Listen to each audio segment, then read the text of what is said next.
Hey, everybody. Welcome back to the Birdies and Bourbon Show. Dan, did you get anything in the mail yet? No, I have not. My mail's been slow. Oh, yeah, the mail's running slow. I have heard, with just all the COVID, and, the retail stores closed down. By the way, this Hope Springs Distillery gin is fantastic. Is that what you're drinking right now? Yeah. So we got them coming on in a few weeks. Who we got Betsy coming on, and can't wait for that. So I did get a little head start. I wanted to make sure I know what we're talking about. I thought you might sip some with me on here, but I guess your package hasn't showed up yet. Hey, guess who did show up? Oh, who showed up today? Who? Well, I had no idea who he was, but Jim Herman showed up. Jim Herman showed up. Good Lord. Jim Herman, so other than the University of Cincinnati, he was born in Cincinnati, Ohio, so Cincinnati's got to be reeling right now, man. I mean, they got to be off the charts about Jim. I'll tell you. I was watching the after round interview, and he was just taken by his words. And Horschel came over and said, "Hey, great job." And I don't even think he knew who tapped him on the shoulder. He's like, I have no words for this right now. It was amazing to see, and hey, great for him. I mean, he played a killer tournament, and just whew. Yeah, did he? Jim who? Yeah, I know. $6,100. He would cost you $6,100. Well, yeah. That's kind of where I was going. Talk about a value. I did have Webb Simpson in there, but 11,200 or Jim Herman. How many Jim Hermans can I get? I know. Yeah, I did not see that one coming. Coming in the leaderboard today, I had my eye on Billy Horschel. I had it on Webb, Doc. I had it on Siwoo Kim, man. Kim. I'm like, come on, Siwoo. Yeah. So hold on. Let's give Jim some. Let's give Jimmy some spotlight here, dude. So obviously, strokes gain. Everything. Everything. Yeah.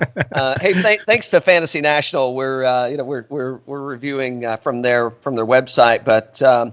Off the tee, number 5. Approach, number 4. Putting, number 3. Ball striking, number 1. Tee to green, number 4. The only thing that killed him was around the green. He was 56, but it's like that 56. What was that, like 4 shots around the green that he had that he hit bad? Everything else was like just money, dude. He was that dude was cruising through at a 21. So I think we kind of nailed the score right. I did picked Webb for the outright, so missed a little there. I did get a T3 out of him, so I'm not complaining necessarily, but I did not see Jim Herman coming up from behind on that one for sure, man.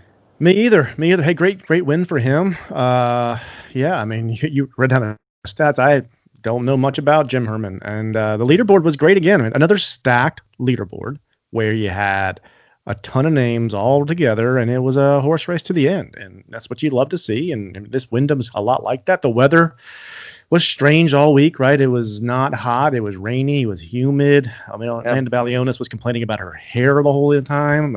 It was just your typical Wyndham. Sounds a lot like Dan on the show. With my hair. So I don't either. I'm just kind of looking to see what's Jim Herman looking like for the seed. Well, so here's the thing. So what do we got for Jim? So it's his first win. He had a win in 2016. Okay. So he does have. So this is his second victory. He's got 1 third place finish, 9 top 10s. Hey, go ahead on, Jim. Guess who wasn't making the FedEx Cup playoffs coming into this tournament? Jim Herman? Yeah, right. Exactly. Well, there was a couple actually. Yeah, we're gonna get to one in a minute. That was just a really good story. But man, good for him. He gets to play again next week, right? So there you go. He should. So he was ranked 192. It looks like coming into the tournament. So now where is he? He's going to be in the top 130 or whatever it is. I would think. I don't think it's. I don't think PGA. Yeah, Fantasy National is updating faster than PGAtour.com. So if you want to get your stats, don't go to PGAtour.com. Go to Fantasy National. Right. So. And I don't see. I don't think they have him updated on Fantasy National yet, as far as Jim Herman is where he's ranked. So, yeah. All right, so all right, Jim Herman, congratulations and good luck next week, buddy. Way to make it in.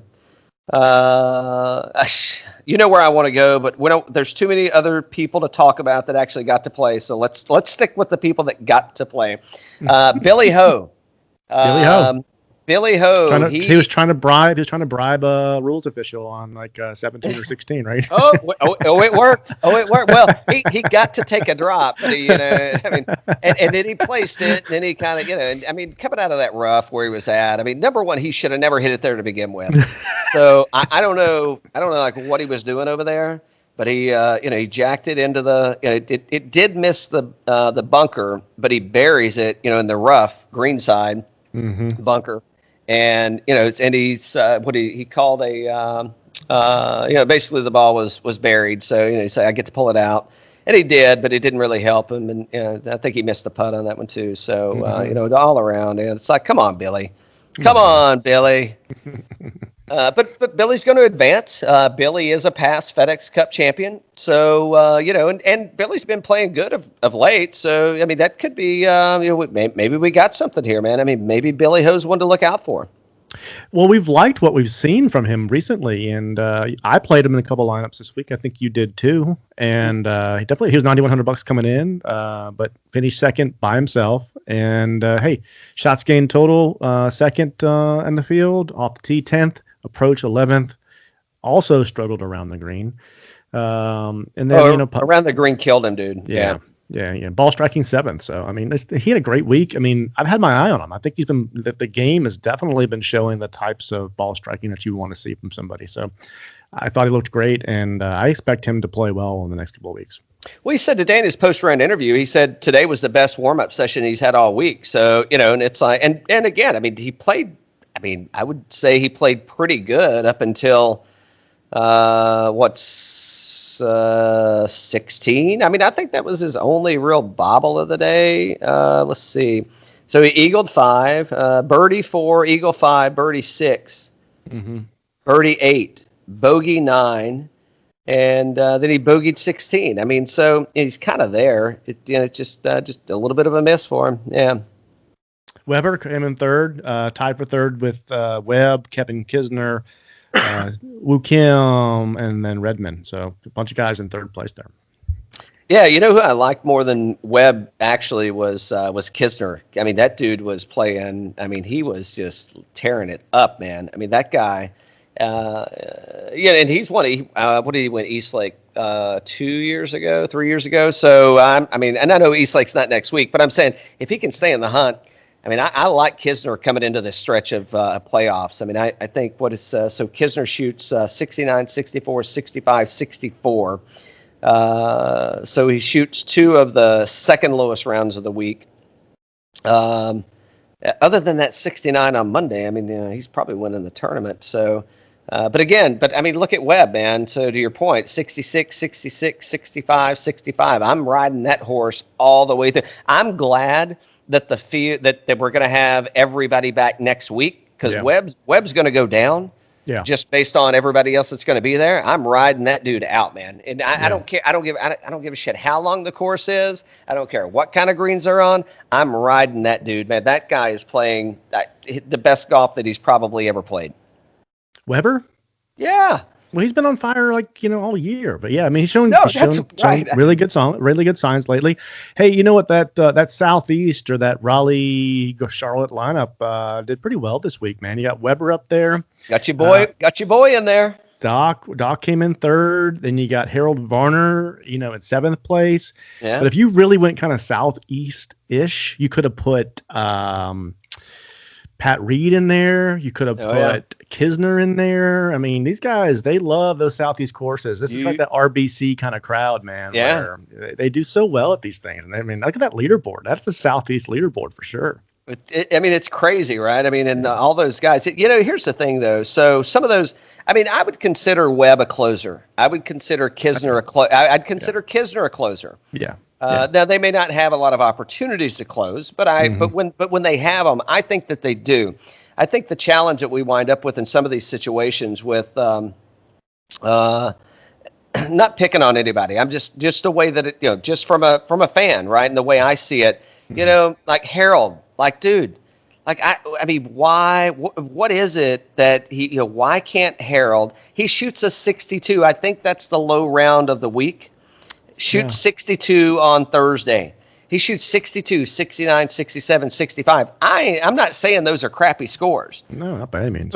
But I mean, but when you got a guy that that it's like that 69 kind of scrapped him. So, and again, I mean, he missed it by 4 strokes? 18 to 21, yeah, 4 strokes, right? So the thing is, but it's like, man, when you come out and shoot 62, strokes. Yeah. No, 21 under. 17, Yeah, 21 under 1, yeah. So, but like, if you're shooting 62 on that golf course, trust me, I already made some notes for next year. I've already got my lineup set. I know I'm picking already. You're picking Harold next year? Harold, Doc Redman, Kevin Kisner, Webb Simpson. Exactly. Yeah. You're gonna get futures pricing on it. Yeah, and Jim Herman, right? Jim Herman. Like, let me go ahead and buy. So, yeah, exactly. I mean, but how crazy is that? I mean, and we nailed it, man. If you look at the, I shouldn't say we nailed it. Fantasy National nailed it. I mean, but look at what won, right? It was off the tee and putting and approach. I mean, I guess that's golf in general, but I'm just saying. But putting. Putting, putting, and don't get in trouble. Don't get in trouble, and make sure you can putt the hell out of it. Yeah, exactly. Right. Yeah. So, yeah. Your boy Pat Reed had a good week. He had a great week, and I'm liking Pat. I'm going to ride him a little bit coming into these things. So again, I think his stock's going to go down a little bit, just given everybody else that's coming in. Mm-hmm. At least I hope it does. Pat, solid on ball striking. So you know what got everybody? I think. I mean, if you look at the red numbers around the green, got everybody. So which is, I mean, that's kind of Pat's strong suit. I mean, around the green, like Pat is that's it. I mean, he's that's like probably, a Phil out there. Yeah. Exactly. Yeah. I mean, outside of putting, I mean, Pat's there, and he was kind of middle of the pack this week. So if you were watching.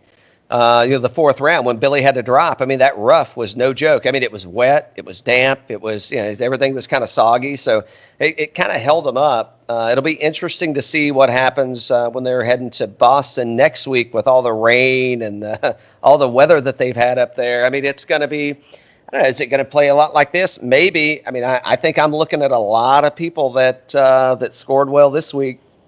Strange tournament, though, right? Strange tournament this week where you look at, okay, off the tee, who do you think in this field? And I know you got in front of you, so don't answer. But off the tee, who's like number 1 and number 2? Oh, give me Doc Redman and give me Patrick Reed. That's not what I think of when I think of guys that are going to be the top ball strikers off the tee. No. Do you? No. Absolutely not. I mean, like those guys, I mean, Patrick Reed, he's going to be in the rough everywhere. I mean, not bad. And I didn't look to see, what he was hitting. I kind of missed him, so it's kind of crappy the way I didn't see a lot of Pat today. I didn't see a lot of him. Yeah, I mean, they're not really showing a lot of, they're kind of glued to these people. And I guess it's, because they've got limited cameras and such out there. So you don't get to see as many people. So it'll be interesting to take a look. And, did Pat kind of scale back? And did he hit a lot of 3-woods and just make fairways? Yeah. Was he just hitting driver really well? So I'll have to go back and look at that to see before I make my picks next week. But again, I mean, when he goes to Boston, I mean, it's going to be kind of the same setup. I mean, this is going to be like, it's going to be Sedgefield. It's going to be Harbor Town. It's going to be, once again, it's going to be a lot of shot placement, and it's going to be ball striking around the greens and making putts. I mean, of course, Bryson's going to be, bombing it out there, as hard as he can or far as he can, and see what he comes up with. But yeah, I don't know that a lot of these people that I can bet against. What about your boy Sanjay? Hey man, I thought about Sanjay coming into this thing because we saw him there last year. He likes this place. He's comfortable there.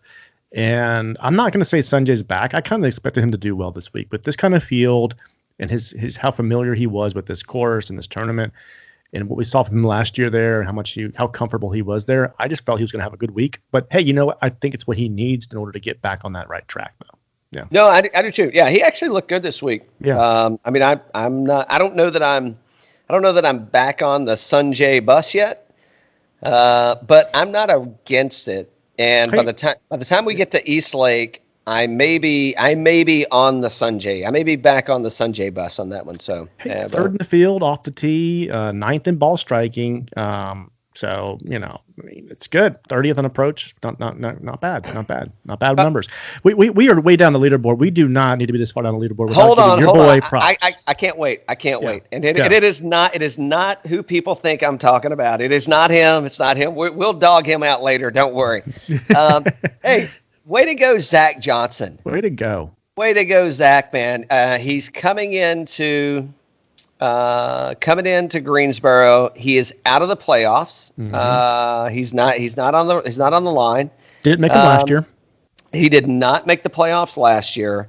Zach Johnson coming in, shoots 17 under for T7, and he's going on to play the Northern Trust. Mm-hmm. Zach Johnson, cheers, buddy. Play well and make it to East Lake, man. Good for him, man. I mean, that dude is a solid dude. Payne Stewart Award winner this year. Good for him, man. I mean, it is, and he's out there playing with a bunch of kids. I mean, for the most part. I mean, look at who the oldest guy out there that's in the top 10 is probably Billy Horschel, I would think. Yeah. And Zach's got several years on him. So good for Zach, man. Excited to see that. What Zach, on approach, what he kind of slowed everything down. I mean, what I saw about Zach is he kind of took the Augusta strategy of this when he won the Masters, and he was Zach's always been a phenomenal ball striker and been well known for that. He's been a good putter. I can remember meeting with Seymour Putters back years ago in a former life, and Zach went to the Seymour. I forget what he switched over to, but then he went back to Seymour. I think he's still there, but the putting's never been an issue. Zach's never been long off the tee, but he's always been accurate. And the biggest thing with Zach was he had a wedge problem, and when he won the Masters, he laid up on every par five because that year. I mean, he said, "I'm going to learn to hit my wedges."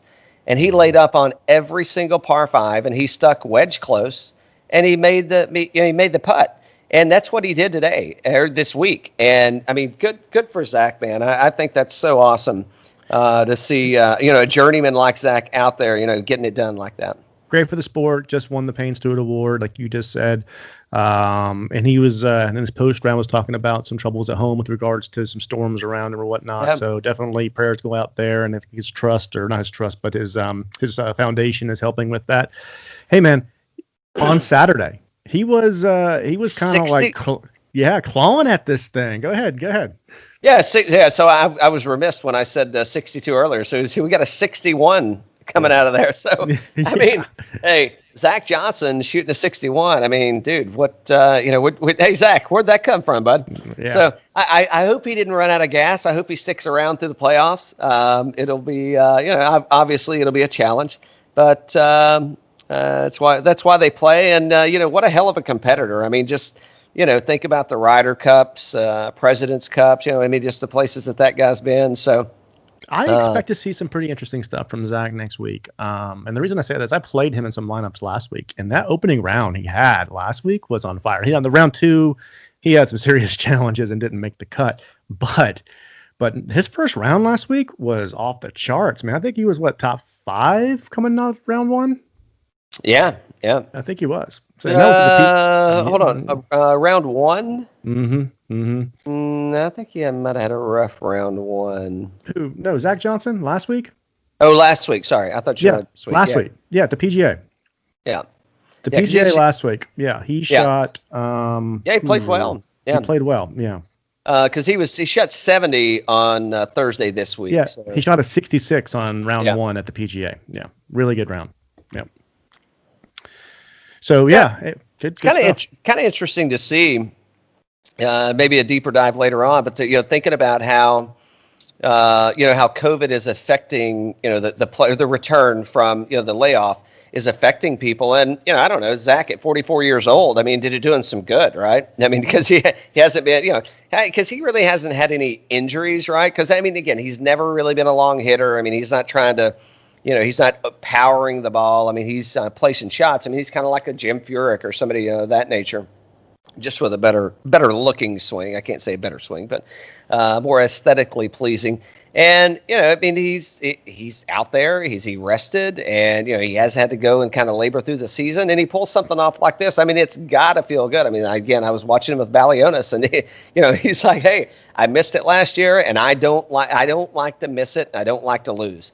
So, he's a competitor, man, and glad to see Zach, getting after it. So. It was good to see Mark Hubbard come through with a nice tournament. He finished 15th. I had him in some lineups this week. Look at on approach, he was actually doing really good on approach. He was 8th, and then 21st in ball striking. It was good to see that. I was playing him earlier and was just in the comeback, but then not in the last couple of weeks. But good tournament there. For Telly, I had him in some tournaments. He finished 20th. Lowry bounced back, man, 23rd. Not sure if he made the playoffs or not. Do you know? Shane Lowry? Yeah. I don't think he did. I think he's a miss. Okay. They said he had his entourage with him, and they were going to have pints either way, is what they said. Well, hey, celebrate or drown the misery, man. I mean, it's one way or the other. Yeah, I'm pretty sure he's a miss. Harris English, man. I played him in my primary lineup, and kind of disappointing actually. I thought he was going to do better. I thought I'd see him in top 10. Really? I wasn't disappointed in what I saw at Harris. For $9,300, a 23rd is a little disappointing to me. I mean, if I'm looking at it from a point from points scored, I would have definitely rather had Jim Herman. However, I mean, I'm just saying. I mean, it could have been worse. Your boy Gooch came out of the gate strong, man, but didn't finish off that strong. Let me put it like he did, and he did not. He came out really strong. He didn't finish strong, but I mean, I think I got my money's worth out of Gooch. I mean, just looking at the stats on him, I'm not disappointed. Like, I'll pay that. Like, I think that's a reasonable return for the investment. Unlike, what if you would have paid $11,400 for Brooksy and see ya. Yeah, I did not play Brooks in any lineups. I did not like what I saw last week from Brooks. That yapping. I think he spent a lot of time this week yapping more. And we're not going to do a bunch of that today, but I think we'll probably get to more of that maybe tomorrow with regards to some of the comments from this week. Unless you want to do it now, I don't know if you want to, we can. No, I'd like to make that its own session because I've got so much shit to talk about. You know how much shit he talks. I've got so much shit to talk about. And listen, let me just quickly. I'll make it quick. quick. You know what? I think I like it. I think he's good for the sport. It's great for the sport. I think he's good for the fans. Mm-hmm. If you like daytime soap operas and you're not watching golf, you're missing it. If your parents or your grandparents like daytime soap operas and they're not watching golf, they're missing it. Yeah. I mean, this guy is a train wreck waiting to happen. You thought DJ's nose buried in the dashboard was something? Just wait until whatever the underlying message is, just wait until it comes out because it is going to be a good one. I want him to continue to play golf. I hope he continues not to be able to make it in Major League Baseball. And I think he has a well-deserved spot in the PGA Tour, and he's bringing some color that most golfers are not going to bring. I'll shut up now. Well, here's my take on. I mean, I'm with you in terms. I'm team content, and what I like about Brooks is he's a competitor, and we've talked about this before. We talked about this with some of our PGA instructors that have come on the pod recently, and it's like, you know what? These guys are making so much money out there that after a while, if they don't get on a track, every one of them wants to chase Tiger Woods when they're 23. And then if they start to falter a little bit, they've already made a ton of money, and they stopped caring about chasing Tiger Woods' record. We've seen it, and I'll name some names into like people that have said, hey, you know what? Other things in my life have kind of taken more priority. Rory's one of them. He doesn't seem to care. Ricky Fowler. Ricky Fowler doesn't seem to care as much. But all these guys there that were like on this track that were like, I'm going to gun for Tiger Woods. And then they hit 30 and they go, you know what?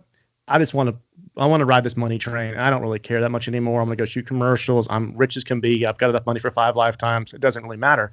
Brooksy really wants to win majors. And I love that about him. I love the fact that he's just a fierce competitor. And the drama's great too. I mean, he's calling out some people saying, you know what, they're not pressure players. And hey, you know what? They're not, Brooks. They haven't done it. You're allowed to say that. You have earned the credibility to say that. Sure, the people out there are going to say, you know what, Rory is right. DJ has 3 times more wins than Brooks does on tour. Brooks shouldn't be saying those things. But you know what? Brooks is right in that he's won the 4 majors and he's earned the right to say whatever he wants to say out there. And if they want to come back it up and they want to put him to the test, that's what he wants. He's like, come after me. Let's go right now. Cash me outside, yo. I would say get him now because I don't know if he makes another cut. But this year. However, it wouldn't surprise me if he doesn't get canned in the playoffs and doesn't make it through to Eastlake, and then he turns around and wins the U.S. Open. Wouldn't surprise me at all. And I'll tell you, I'll go one step further. And missing the cut this week might have been good for him, and I'll tell you why.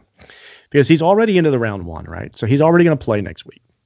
But it gives him a chance to rest up a little bit going into next week, and he is going to treat Eastlake like a major now because he's got nothing else this year.